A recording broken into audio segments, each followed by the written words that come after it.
कदमों का समर्थन कर रहे हैं, जबकि कुछ अन्य देश भारत के निर्णायक एक्शन से चिंतित हैं। इन घटनाक्रमों के बीच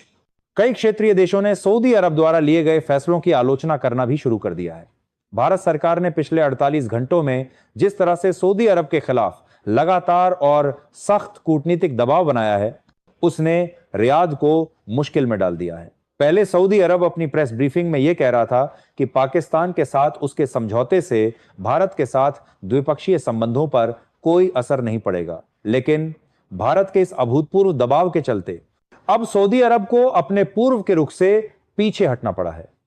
कूटनीतिक गलियारों में इसे सऊदी अरब का अब तक का सबसे बड़ा यू टर्न माना जा रहा है और यह दिखाता है कि भारत के दबाव के आगे प्रिंस मोहम्मद बिन सलमान के नेतृत्व वाले सऊदी अरब को भी अपनी स्थिति पर पुनर्विचार करने के लिए मजबूर होना पड़ा है।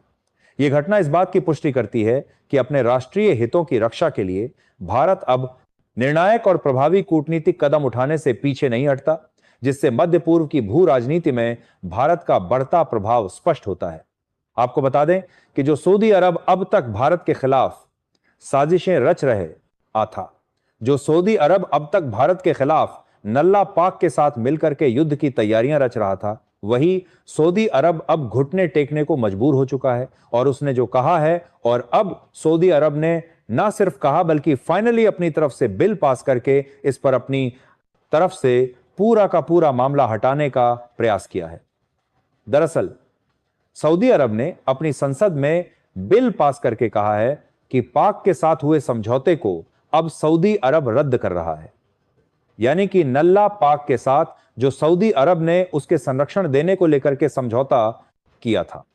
जिसमें यह कहा गया था कि अगर पाक के ऊपर कोई भी देश हमला करता है तो वह हमला सऊदी अरेबिया पर माना जाएगा और इससे सऊदी अरेबिया युद्ध में सीधे शामिल हो जाएगा, और यह सीधे तौर पर भारत के खिलाफ की गई प्रतिक्रिया मानी जा रही थी।